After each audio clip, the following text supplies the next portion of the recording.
Hello बच्चों, कैसे हैं आप सब। आज इस वीडियो में हम 4 नवंबर 2020 की 10वीं कक्षा की गणित विषय की जो वर्कशीट है हमारे पास, यानी कि कार्यपत्रक 51 नंबर का, ये हम आज इस वीडियो में सॉल्व करेंगे। ठीक है बच्चे।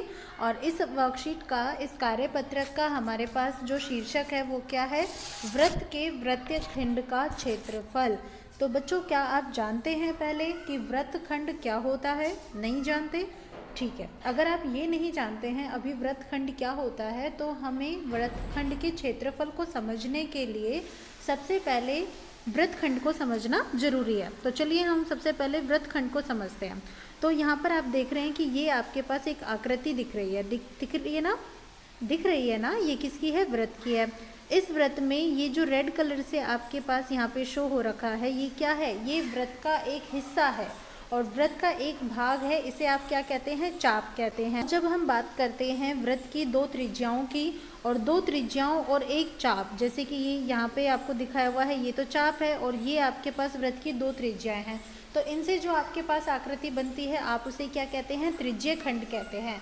लेकिन अगर हम मान लें कि हमारे पास जो वृत्त है उसकी कोई जीवा है, ठीक है, देखिए यहाँ पर जैसे ये आपके पास इस वृत्त की क्या है? जीवा है, और ये हमारे पास क्या है? चाप है।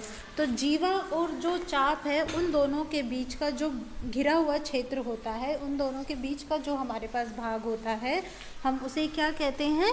हम उसे कहते हैं वृत्तखंड। तो आपको कॉन्सेप्ट क्लियर हुआ कि वृत्तखंड क्या होता है? ठीक है बच्चा। तो अब वृत्तखंड जो होता है हमारे पास किस प्रकार से होता है, हम इसको समझते हैं। तो देखिए आपके पास जो होता है वृत्त इस प्रकार से होता है, ठीक है। इस वृत्त में आपने ये जीवा खींच दी है, तो ये जो आपके पास नीचे वाला हिस्सा होता है, ये कैसा होता है? छोटा हिस्सा होता है। तो आप इस छोटे हिस्से को बोलते हैं लघु वृत्तखंड। देखिए यहाँ पे आपको दिखाया हुआ है, ये क्या है? लघु वृत्तखंड है, जो आपको यहाँ पे छायांकित करके दिखाया हुआ है। लेकिन अगर हम इसमें बड़े वाले हिस्से की बात करें, यानी कि हम ये ऊपर वाला जो हिस्सा है, ये जो इस समय ऊपर वाले चित्र में तो खाली जगह है, लेकिन आप यहाँ पर देखिए नीचे वाले चित्र में भी क्या है? खाली जगह है। तो जब हम इस ऊपर वाले चित्र की बात करते हैं या नीचे वाले चित्र की बात करते हैं, परंतु हम बात कर रहे हैं यहाँ पे किसकी? ऊपर वाले भाग की। तो ये हमारे पास क्या होता है? दीर्घ वृत्तखंड होता है। तो आपको कॉन्सेप्ट क्लियर हुआ कि वृत्तखंड क्या होता है, और उसके बाद दीर्घ वृत्तखंड क्या होता है, और लघु वृत्तखंड क्या होता है। अब इस कॉन्सेप्ट के बाद हम यहाँ पर बात करते हैं किसकी? वृत्तखंड के क्षेत्रफल की। तो हमें वृत्तखंड का क्षेत्रफल कैसे निकालना होगा? तो देखिए बच्चा, जब भी हम वृत्त की बात करते हैं, आप इस वाले कॉन्सेप्ट पे ध्यान से देखिए। ये हमारे पास क्या है? ये आपके पास वृत्त है और उस वृत्त में एक त्रिज्यीय खंड बना हुआ है। जो त्रिज्यीय खंड आपके पास इस वृत्त में बना हुआ है वो इस प्रकार की आकृति का है, ठीक है। अब इस त्रिज्यीय खंड में आप क्या करो, अगर मान लीजिए हम ऐसे ये जीवा खींच दें, ठीक है। अगर आप ये जीवा खींच दोगे तो आप देखोगे कि ये जो आपका त्रिज्यीय खंड होता है, ये दो भागों में बट जाता है। एक तो क्या? एक तो त्रिभुज बना हुआ है, और दूसरा हमारे पास क्या है? वृत्तखंड है। तो इसका मतलब ये आपका त्रिभुज बन गया है और ये हमारे पास क्या है? वृत्तखंड है। तो आप यहाँ पर कह सकते हैं कि जब भी आप वृत्तखंड का क्षेत्रफल निकालेंगे, तो उसमें आप क्या करेंगे? आप उसके लिए इस पूरे त्रिज्यीय खंड में से, देखो ये पूरी आकृति किसकी है? त्रिज्यीय खंड की है। तो इस त्रिज्यीय खंड में से आप ये जो त्रिभुज है इसको हटा देंगे, यानी कि माइनस कर देंगे इसके क्षेत्रफल को। और जब आप इसके क्षेत्रफल को माइनस कर देंगे तो हमारे पास क्या होगा? वृत्तखंड का क्षेत्रफल का सूत्र आ जाएगा। और वृत्तखंड का क्षेत्रफल का सूत्र फिर हमारे पास क्या आ जाएगा? त्रिज्यीय खंड का क्षेत्रफल, यानी कि 1/2 r स्क्वायर साइन थीटा। और उसमें से हम घटा रहे हैं किसको? त्रिभुज के क्षेत्रफल को। और त्रिभुज का क्षेत्रफल हमारे पास कितना हो गया है? उसका हमारे पास कितना होता है? वो होता है 1/2 r स्क्वायर साइन थीटा। तो अब आप कहेंगे कि मैम ये तो हमने कभी पढ़ा ही नहीं है, ये तो हमें पता ही नहीं है कि त्रिभुज का क्षेत्रफल हम ऐसे कैसे ज्ञात करें। तो चलिए मैं आपको ये कॉन्सेप्ट भी क्लियर कर देती हूँ कि हम त्रिभुज का जो क्षेत्रफल निकालते हैं वो इस प्रकार कैसे निकालते हैं। तो चलिए देखिए, यहाँ पर देखिए ये आपके पास क्या है? एक वृत्त है। इस वृत्त में चलिए हम सबसे पहले क्या करते हैं? वृत्तखंड बनाते हैं, ठीक है। जब हम इसका त्रिज्यीय खंड बनाते हैं तो इस प्रकार से ये आकृति हमें जो है वो प्राप्त होती है, ठीक है। अब इस आकृति में इस आकृति में हम ये लेकर चलते हैं कि ये वाला जो कोण है ये हमारे पास क्या है, थीटा कोण है। ठीक है, अब आपके पास ये थीटा कोण है और यहाँ पे आपको त्रिभुज का क्षेत्रफल ज्ञात करना है। तो सबसे पहले हम यहाँ पे क्या करते हैं, ये जीवा बना देते हैं। ठीक है, जब आप इस प्रकार से ये जीवा बनाते हैं तो आपको त्रिभुज मिल जाता है और हम इसको नेम दे देते हैं OAB। तो आप इस त्रिभुज OAB का क्षेत्रफल निकालिए। पहले जो भी सूत्र आपको पता है आप उस सूत्र की बात कीजिए। तो आपको यहाँ पे कौन सा सूत्र पता है बच्चे, 1/2 गुना आधार गुना ऊंचाई। ठीक है, हम इसमें यहाँ पर लेकर चलते हैं। तो 1/2 गुना आधार, आधार हमारे पास क्या है, तो देखिए ये जो कोण बना हुआ है आपके पास इस वाली भुजा पर बना हुआ है OA पर, तो हम ये लेकर चलते हैं कि ये हमारे पास क्या है, आधार वाली भुजा है। ठीक है, तो आपने आधार की जगह तो लिख दिया OA। अब बात आती है ऊंचाई की। अब इस त्रिभुज की ऊंचाई क्या है नहीं पता, तो हम क्या करते हैं, इस त्रिभुज की ऊंचाई ज्ञात करने के लिए जो इसके पास इस त्रिभुज के आधार के सामने वाला बिंदु है उससे आधार पर एक लंब डाल देते हैं। तो ये जो हम लंब डालते हैं यहाँ पर, ये हमारे पास क्या मिल जाता है, इस त्रिभुज की ऊंचाई हमें मिल जाती है। ठीक है, अब हमने लंब यहाँ पे डाल दिया है और इस त्रिभुज की ऊंचाई के नाम के लिए हम यहाँ पे क्या करते हैं, इसको नेम दे देते हैं Q। तो आपके पास इस त्रिभुज की ऊंचाई क्या है, BQ है। आप मान रखिए 1/2 गुना OA। OA आपके पास क्या है, आधार यानी कि इस वृत्त की त्रिज्या है। तो आपने लिया R गुना BQ। BQ का मान हमें नहीं पता, अगर BQ का मान हमें पता लग जाएगा तो हमें क्षेत्रफल का सूत्र मिल जाएगा। तो हम BQ का मान ज्ञात करते हैं। तो उसके लिए हम देखते हैं कि जब हमने ये BQ भुजा जो है यहाँ पर लंब डाली है तो ये यहाँ ऐसे 90 डिग्री का कोण बनाती है और यहाँ पर भी 90 डिग्री का कोण बनाती है। तो हमें ये जो त्रिभुज मिलते हैं, दो त्रिभुज मिल जाते हैं। एक तो मिलता है हमें त्रिभुज OBQ और दूसरा हमें मिलता है त्रिभुज AQB। दोनों के ही जो दोनों त्रिभुज होते हैं ये हमारे पास कैसे होते हैं, यहाँ पे समकोण त्रिभुज होते हैं। तो जब समकोण त्रिभुज हमारे पास कॉन्सेप्ट है तो हम यहाँ पर देखते हैं इस समकोण त्रिभुज में ये वाला कोण थीटा है। तो इस थीटा कोण के लिए ये तो आधार है, लेकिन अब आधार कहाँ से कहाँ तक है, OQ तक। और OB भुजा जो है वो इसके लिए क्या है, कर्ण है। और उसके साथ साथ में आपके पास ये जो BQ भुजा है ये क्या है, लंब है। इसका मतलब हमें कर्ण का तो मान पता है, क्यों, क्योंकि ये त्रिज्या है। तो हमें कर्ण का मान पता है और हमें लंब का मान ज्ञात करना है। तो हम यहाँ पर साइन थीटा का सूत्र लगा लेते हैं। साइन थीटा हमारे पास होता है लंब बटा कर्ण। तो आपने लंब का मान रखिए, क्या होगा लंब का मान, BQ। और कर्ण है आपके पास OB। तो आप यहाँ पर वज्र गुना करके BQ का मान निकाल सकते हैं। तो OB जो है वो गुना हो जाएगा किससे, साइन थीटा से। अब बच्चे OB आपके पास वृत्त की त्रिज्या है तो आप इसकी जगह क्या लिखेंगे, R साइन थीटा। तो BQ यानी कि वृत्त की त्रिज्या यानी कि आपकी त्रिभुज की ऊंचाई, और वो क्या है 1/2 गुना R साइन थीटा। तो हमारे पास कितना मिला, 1/2 R स्क्वायर साइन थीटा। ये हमें क्या मिला, इस त्रिभुज OAB का क्षेत्रफल। तो आपको कॉन्सेप्ट क्लियर हुआ कि क्या आपके पास त्रिभुज का क्षेत्रफल होता है। तो इसके बाद आप देखिए आपके पास इस वर्कशीट में वृत्तखंड का क्षेत्रफल तो आपको मिल गया, कैसे, त्रिज्य खंड के क्षेत्रफल में से त्रिभुज के क्षेत्रफल को घटा के। अब बच्चा आप देखिए कि ये जो आपके पास वृत्तखंड मिला है ये कैसा मिला है, लघु वृत्तखंड मिला है या फिर दीर्घ मिला है। तो जब तक आपको यहाँ पर स्पेशल नहीं बोला जाए तब तक आप उसे लघु वृत्तखंड ही समझेंगे। ठीक है, तो आपको लघु वृत्तखंड का क्षेत्रफल मिल गया, लेकिन आपको अगर मान लीजिए दीर्घ वृत्तखंड का क्षेत्रफल ज्ञात करना हो, इस बड़े वाले हिस्से का ज्ञात करना हो, तो आप क्या करेंगे। तो उस कंडीशन में हम क्या करते हैं, हम ये देखते हैं कि जो हमारा पूरा वृत्त है वो दो भागों से मिलकर बना होता है, एक तो दीर्घ वृत्तखंड और जो दूसरा भाग होता है हमारे पास क्या, लघु वृत्तखंड। तो हमें दीर्घ वृत्तखंड का क्षेत्रफल चाहिए, तो हम पूरे वृत्त के क्षेत्रफल में से यानी कि पाई आर स्क्वायर में से हम क्या करेंगे, लघु वृत्तखंड के क्षेत्रफल को माइनस कर देंगे। और जब हम लघु वृत्तखंड के क्षेत्रफल को माइनस करेंगे तो हमारे पास जो सूत्र आएगा वो किसका आएगा, दीर्घ वृत्तखंड का। तो इस प्रकार हम दीर्घ वृत्तखंड का क्षेत्रफल भी ज्ञात कर सकते हैं। तो अब ये जो वर्कशीट है हमारे पास, इसमें कुछ उदाहरण हैं और कुछ प्रश्न हैं। उदाहरण के तो आपको सॉल्यूशन दिए हुए हैं, तो आप, मैं जानती हूँ आप बहुत अच्छे से कर सकते हैं।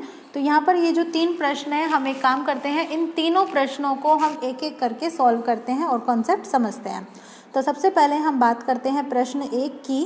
प्रश्न 1, इसमें हमारे पास क्या है कि 5 सेंटीमीटर त्रिज्या वाला हमारे पास एक वृत्त है। तो देखिए बच्चे, आपके पास जो त्रिज्या है यानी कि आर का मान वो कितना है, 5 सेंटीमीटर है, ठीक है। और उसके बाद वो जो केंद्र पर ये जो वृत्त की जो जीवा है, अब यहाँ पर वृत्त की कोई भी जीवा हो सकती है, वो क्या करती है, केंद्र पर 45 डिग्री का कोण बनाती है, यानी कि थीटा का मान आपके पास कितना आया है, 45 डिग्री।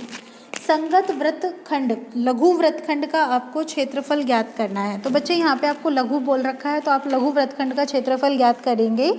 और कॉन्सेप्ट क्या होगा कि आप उसके लिए सबसे पहले त्रिज्य खंड का क्षेत्रफल ज्ञात करेंगे और फिर त्रिज्य खंड के क्षेत्रफल में से आप माइनस कर देंगे किसको, त्रिभुज के क्षेत्रफल को। तो चलिए हम त्रिभुज खंड का क्षेत्रफल ज्ञात करते हैं। त्रिज्य खंड का क्षेत्रफल का सूत्र क्या होता है हमारे पास, पाई आर स्क्वायर थीटा बटे 360। हम यहाँ पर क्या कर सकते हैं बच्चा, पाई का जो वैल्यू है, पाई का जो मान होता है वो 22/7 भी रख सकते हैं या 3.14 भी रख सकते हैं, कुछ भी रख सकते हैं, कंफ्यूज मत होइएगा। अगर आपका आंसर वेरी करता है यानी कि थोड़ा बहुत भी अगर अलग आता है तो वो पॉइंट्स में अलग आएगा, वरना आपका आंसर एकदम बिल्कुल ठीक होगा। और अगर पॉइंट्स में भी अलग आएगा तो आपके क्वेश्चन को कोई गलत नहीं कह सकता है। आपके दोनों ही आंसर्स अगर थोड़े बहुत वेरी करते हैं 3.14 या 22/7 रखने पर, तो वो दोनों ही ठीक होते हैं, इसमें कंफ्यूज मत होइएगा, ठीक है। आर का मान कितना है, 5 सेंटीमीटर त्रिज्या है। फिर है थीटा, थीटा यानी कि कोण। आपके पास यहाँ पर ये जो थीटा का मान है ये कितना है, 45 डिग्री है। आप रख दीजिए यहाँ पे 45, भाग दीजिए किससे, 360 से, जो कटता है उसे काट दीजिए। तो आप देखेंगे यहाँ पर 9 पंच 45 और 9 चौक 36 यानी कि 40। फिर 5 से काटा, 5 8 40, फिर 2 से काटा, 2 चौक 8 और यहाँ पे कितना आया, 1.57, ठीक है। तो आपके पास 1.57 आ जाता है और 5 गुना 5 यानी कि 25 और बटे में कितना, 4। जब हम इसको गुना करते हैं ऊपर वाली संख्याओं को तो हमें मिलता है 39.25 और हम भाग दे देते हैं किससे, 4 से। तो 4 से भाग देने के बाद हमें मिलता है यहाँ पे 9.8125। ये मान हमारे पास सेंटीमीटर में है, तो हम यहाँ पर लिखेंगे सेंटीमीटर स्क्वायर यानी कि वर्ग सेंटीमीटर। तो ये तो हमें मिल गया त्रिज्य खंड का क्षेत्रफल। अब हम इस त्रिभुज OAB का क्षेत्रफल भी ज्ञात कर लेते हैं। तो त्रिभुज OAB का जब हम क्षेत्रफल ज्ञात करते हैं उसका सूत्र क्या होता है हमारे पास, 1/2 आर स्क्वायर साइन थीटा। आप मान रख दीजिए 1/2 आर यानी कि त्रिज्या है और वो 5 सेंटीमीटर है, तो 5 गुना 5। फिर उसके बाद साइन थीटा यानी कि साइन 45 डिग्री। आप जब इसको सॉल्व करेंगे तो 5 गुना 5 यानी कि 25, ठीक है, और बटे में कितना, 2। साइन 45 डिग्री यानी कि 1/√2। तो आप यहाँ पर 25/2 करेंगे तो 12.5 मिलेगा और 12.5 को आप भाग देंगे √2 से, जिसका मान होता है 1.414। तो भाग देने के बाद आपको यहाँ पर जो संख्या मिलती है वो क्या मिलती है, 8.8401 सेंटीमीटर स्क्वायर। ये हमारे पास त्रिभुज OAB का क्षेत्रफल मिल जाता है। अब इस त्रिभुज के क्षेत्रफल के बाद हमें क्या करना है, लघु वृत्तखंड का क्षेत्रफल ज्ञात करना है। तो लघु वृत्तखंड का क्षेत्रफल, इसके लिए आप क्या करेंगे, आप करेंगे यहाँ पर त्रिज्य खंड का क्षेत्रफल लेंगे और त्रिज्य खंड के क्षेत्रफल में से त्रिभुज के क्षेत्रफल को माइनस कर देंगे। त्रिभुज कौन सा है हमारे पास, OAB, इसका क्षेत्रफल लीजिए, ठीक है। त्रिज्य खंड का क्षेत्रफल यानी कि ये है हमारे पास 9.8125, इसमें से हम घटा रहे हैं 8.8401 को। तो 5 में से 1 गया 4, फिर 2 में से 0 गए 2, फिर 11 में से 4 गया 7, फिर यहाँ बचेंगे 7 यानी कि 17, 17 में से 8 गए 9, तो 0.9724 सेंटीमीटर स्क्वायर ये हमारे पास आ जाता है लघु वृत्तखंड का क्षेत्रफल। और इस प्रकार हमारा जो प्रश्न 1 है ये भी कंप्लीट यहाँ पर होता है, ठीक है। अब हम प्रश्न 1 के बाद बात करते हैं प्रश्न 2 की। प्रश्न 2 के अनुसार हमारे पास 15 सेंटीमीटर त्रिज्या का एक वृत्त है, तो हमने यहाँ पर त्रिज्या ले ली है 15 सेंटीमीटर। अब इसकी कोई जीवा केंद्र पर 60 डिग्री का कोण बनाती है, यानी कि थीटा का मान आपके पास 60 डिग्री है। आपसे कहा है कि आप संगत लघु वृत्तखंड का भी क्षेत्रफल ज्ञात कीजिए और संगत दीर्घ वृत्तखंड का भी क्षेत्रफल ज्ञात कीजिए। दोनों आपको यहाँ पे ज्ञात करने हैं, लघु भी और दीर्घ भी। तो हम यहाँ पे एक काम करते हैं, सबसे पहले इसके लिए त्रिज्य खंड का क्षेत्रफल निकाल लेते हैं, क्योंकि चाहे हम लघु का ज्ञात करें या फिर हम दीर्घ का ज्ञात करें, हमें त्रिज्य खंड का क्षेत्रफल तो ज्ञात करना ही है। तो त्रिज्य खंड का क्षेत्रफल का क्या सूत्र होता है हमारे पास, ये होता है पाई आर स्क्वायर थीटा बटे 360। मान रख दीजिए, पाई का मान हम यहाँ पर रख देते हैं कितना, 3.14 गुना आर, त्रिज्या कितनी है 15 सेंटीमीटर, तो 15 हमने 2 बार लिखा। थीटा है हमारे पास 60 और फिर उसके बाद हम भाग दे रहे हैं किससे, 360 से। 60 एकम 60, 60 छिंगा 360, 3 दूनी 6, 3 पंच 15, फिर आपने 2 से यहाँ पे काटा, 2 एकम 2 और इसको काटा, कितना आया 1.57। तो आपके पास मिलता है आपको 1.57 गुना 15 गुना 5। तो जब हम इन सबको आपस में गुना करते हैं तो गुना करने के बाद हमें मिल जाता है 117.75 सेंटीमीटर स्क्वायर। तो हमें त्रिज्य खंड का क्षेत्रफल मिल जाता है। ठीक है, समझ में आ रहा है ना।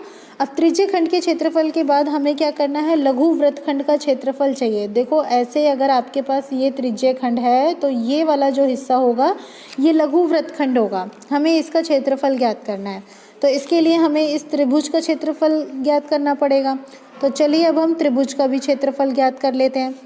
त्रिभुज के क्षेत्रफल का सूत्र होता है 1/2 गुना आर स्क्वायर साइन थीटा। मान रखो 1/2, आर यानी कि त्रिज्या और वो कितनी है 15 सेंटीमीटर है, तो 15 गुना 15 और साइन थीटा, थीटा कितना है 60 डिग्री, तो साइन 60 डिग्री और साइन 60 डिग्री का मान कितना हो जाता है √3/2। तो 15 को 15 से गुना किया जब हमने तो हमें कितना मिला, 15 को 15 से गुना करने पर 225 गुना √3 का मान हमारे पास कितना है दिया हुआ है 1.73 और बटे में आपके पास यहाँ पर क्या है 2 गुना 2 यानी कि 4।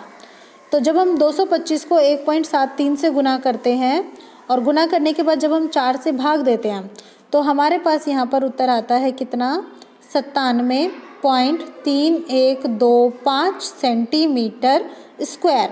तो इस प्रकार हमें इस त्रिभुज ABC का क्षेत्रफल मिल जाता है। त्रिभुज ABC हम तब कहेंगे जब हम केंद्र लेंगे A और यहाँ पर भुजा लेंगे हम BC। ठीक है, त्रिभुज का क्षेत्रफल मिल गया। तो अब आप ज्ञात कीजिए जी लघु वृत्तखंड का क्षेत्रफल। तो लघु वृत्तखंड का क्षेत्रफल, और इसके लिए आप क्या करेंगे, त्रिज्य खंड के क्षेत्रफल में से यानी कि 117.75 में से घटा देंगे किसको, 97.3125 को। तो जब आप इसको घटाएंगे तो घटाने के बाद आपको कितना मिलेगा, ये मिलेगा आपको 20.4375 सेंटीमीटर स्क्वायर। तो बच्चों हमें यहाँ पर लघु वृत्तखंड का क्षेत्रफल तो मिल जाता है। अब बात किसकी है, दीर्घ वृत्तखंड की क्षेत्रफल की। तो दीर्घ वृत्तखंड का क्षेत्रफल मैंने आपको बताया था क्या, कि देखो अगर आपके पास ये वृत्त है और ये हिस्सा लघु वृत्तखंड का है तो ये वाला हिस्सा जो है वो किसका होगा, दीर्घ वृत्तखंड का। तो जब दीर्घ वृत्तखंड का आप क्षेत्रफल ज्ञात करेंगे तो आप क्या करेंगे, पूरे वृत्त के क्षेत्रफल में से, ठीक है, वृत्त के क्षेत्रफल यानी कि पाई आर स्क्वायर में से आप लघु वृत्तखंड के क्षेत्रफल को घटा देंगे। और लघु वृत्तखंड का क्षेत्रफल कितना है हमारे पास 20.4375। तो चलिए आप सबसे पहले पाई आर स्क्वायर का मान यहाँ पे ज्ञात कीजिए। पाई का मान कितना है 3.14, त्रिज्या है 15, तो 15 गुना 15। जब आप इन सबको गुना कर दोगे तो 15 को 15 यानी कि 225 और 225 को 3.14 से गुना करोगे तो आपको मिलेगा 706.5। ठीक है, ये पाई आर स्क्वायर। तो अब हमें चाहिए दीर्घ वृत्तखंड का क्षेत्रफल। तो मैं यहाँ पर शॉर्टकट में लिख देती हूँ ऐसे, दीर्घ वृत्त का क्षेत्रफल। तो पाई आर स्क्वायर यानी कि 706.5 में से आप घटाएंगे 20.4375 को, और इसको घटाने पर आपको जो संख्या मिलती है वो कितनी मिलती है, लीजिए 686.0625 सेंटीमीटर स्क्वायर। तो यहाँ पर आपको लघु वृत्तखंड का भी क्षेत्रफल मिल जाता है 20.4375 सेंटीमीटर स्क्वायर, और लघु के साथ साथ हमें दीर्घ वृत्तखंड का भी क्षेत्रफल मिलता है 686.0625 सेंटीमीटर स्क्वायर। तो ये हो गया है हमारा प्रश्न 2।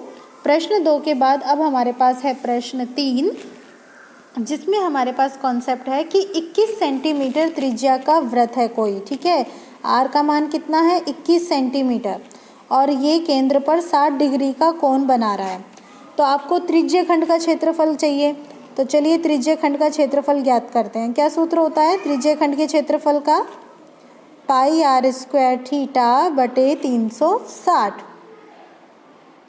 मान रख दीजिए। तो जब हम इसका मान रखते हैं तो चलिए अब हम यहाँ पर पाई का मान 22/7 भी रख कर देख लेते हैं। आर त्रिज्या है और त्रिज्या कितनी है 21 है। 21 गुना 21 थीटा है हमारे पास 60/360। जो कटता है उसे काट दीजिए। 0 से 0 कट गया, 6 से 36 6 बार कट गया। 3 दूनी 6, 3 सता 21, 7 से 7 कट गया और 2 से 22 कटा 11 बार। तो 11 गुना 21 यानी कि कितना आया हमारे पास 231 सेंटीमीटर स्क्वायर। ये हमारे पास क्या आ चुका है त्रिज्य खंड का क्षेत्रफल। अब त्रिज्य खंड के क्षेत्रफल के बाद हमें क्या ज्ञात करना है लघु वृत्तखंड का क्षेत्रफल। तो लघु वृत्तखंड के क्षेत्रफल के लिए हम पहले त्रिभुज का क्षेत्रफल ज्ञात करेंगे, तभी तो काम होगा। तो त्रिभुज के क्षेत्रफल का सूत्र क्या होता है 1/2 आर स्क्वायर साइन थीटा। मान रख दीजिए 1/2 त्रिज्या है आपके पास 21, तो 21 गुना 21 फिर साइन 60 डिग्री और साइन 60 डिग्री कितना होता है √3/2। 21 को 21 से गुना किया 441, √3 का मान 1.732 बटे में 2 दूनी 4, 4 से ये कट जाएगा 4 चौक 16, पॉइंट तो पहले आ ही जाएगी। फिर उसके बाद 13 बन जाएंगे, 4 तिया 12 और 4 तिया 12। तो 441 को 0.433 से गुना करने पर हमें मिलता है 190.95 सेंटीमीटर स्क्वायर। ये हमारे पास त्रिभुज का क्षेत्रफल आ चुका है। तो अब हमें ज्ञात करना है वृत्तखंड का क्षेत्रफल। तो वृत्तखंड के क्षेत्रफल के लिए हम त्रिज्य खंड के क्षेत्रफल में से यानी कि 231 में से 190.95 त्रिभुज के क्षेत्रफल को घटा देते हैं और घटाने पर हमें मिलता है 40.05 सेंटीमीटर स्क्वायर। तो इस प्रकार से हमें लघु वृत्तखंड का भी क्षेत्रफल मिल जाता है, किसके साथ साथ त्रिज्य खंड के क्षेत्रफल के साथ। तो इस प्रकार हमारी ये जो वर्कशीट है वो कंप्लीट होती है। अगर आपकी कोई क्वेरी है तो आप मुझे कमेंट बॉक्स में कमेंट कर सकते हैं। Thank you for watching my channel.